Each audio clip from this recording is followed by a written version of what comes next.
ବୋଉ ଲୋ ଆଲୋ କଣ ଗୋଟେ ଖାଇବାକୁ ଦେଲ ଏ ବୋଉ କଣ ଟିକେ ହଁ ହଁ ଦଉଛି ରୁହ। ଏ ବୁଢୀ ଖାଇବ ଖାଇବ ବୋଲି ଯାହା ହଉଛି ହଲ୍ଲା କରିକି ମୁଣ୍ଡ କଣ କରିଦଉଛି।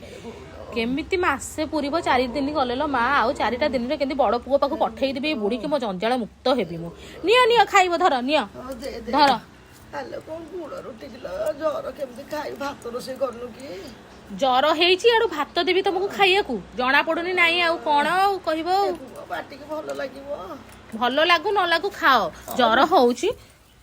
ଆମେ ଏତେଟା ଲୋକ ଚଳିବୁ, ଇଏ ଗୋଟିଏ ଲୋକ, ଆମର ଗୋଟିଏ ଦୋକାନରେ ଆମେ ଚଳୁ। ତମ ବଡ ପୁଅ ସିନା ଗାରାମାଟା ଚାକିରି କରିଦେଇଛି, ତମକୁ ଜଣା ଯାଉନି ଦେଇ ଦଉଛି ଖାଇବାକୁ। କେମିତି 4ଟା ଦିନ ଗଲେ ତମକୁ ଛାଡିବି ଭଗବାନ, ମୁଁ ଆଉ ସମ୍ଭାଳି ପାରିବିନି ଏଇ ବୁଢୀକି।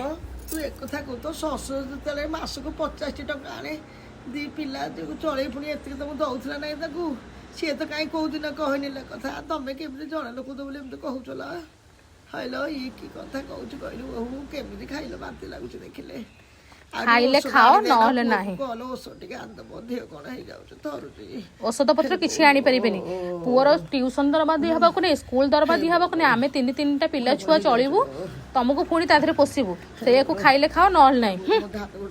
ଆରେ ତମେ ଖାଇଲ ନା ଖାଇବନି? ନ ଖାଇବ ଯଦି ଥୋଇଦିଅ।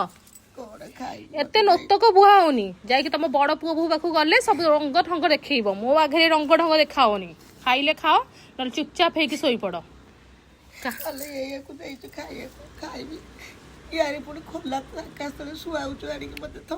ଖୋଲା ଆକାଶ ତଳେ କଣ ପାଇଁ ଶୁଆଉଛି ଜାଣିପାରୁନ? ରୁମ ତ ଗୋଟିଏ, ଆମେ 3 ପିଲା ବାପା ମା ଶୋଉଛୁ। ତମକୁ ପୁଣି କୋଉଠୁ ନେଇକି ଶୁଆଇବି? ଝାଡା ପରିସ୍ରା କରୁଛ ଯେ ଗନ୍ଧ ହବ, ମୋ ଛୁଆଙ୍କୁ ଇନଫେକ୍ସନ ହବ। ଝାଡା ପରିସ୍ରା ହେଇଯାଉଛି, ମତେ ପଦାରେ ଶୁଆଇଲୁ ଆଣିକିରି। ସେଇ ବଡ ବୋହୂରେ ଥିଲେ ଘର ଟିକେ ଶୁଆଉଥିଲା, ତୁ ଆଣିକି ପଦାରେ ଶୁଆଇଲିଲ। ମୋର ଘର ଗୁଡାକ ବୋଧେ ଇଏ ହଉଛି, ତମକୁ ନେଇକି ଶୁଆଇଦେବି। ମୋର ଗୋଟିଏ ବଖରା ରୁମରେ ଆମେ 3ଟା ପିଲା, ତା ବାପା ମୁଁ ଶୋଇବୁ। ତମକୁ ନେଇ କୋଉଠି ପୁରେଇବି? ଏମିତି ବି ଦେଇନଥିଲା ଖାଇବାକୁ, ତମେ ମାନେ ଯାହା ଅବସ୍ଥା କରୁଛ କହିଲେ ଏମିତି କରନ୍ତି। ହେ କାଳିଆ ମତେ ନେଇଯାରେ, କାଳିଆ ବେଗା ବେଗି ମତେ କଷ୍ଟ ଖାଇବାକୁ ମୁଠିକି ମତେ ଦଉନାହାନ୍ତି। ଏମିତି କାଳିଆରେ ଚିରା ମେଡିସିନ ଦେଇଛ ମତେ ଘୋଡ଼ିଆକୁ ତମର। ମୁଁ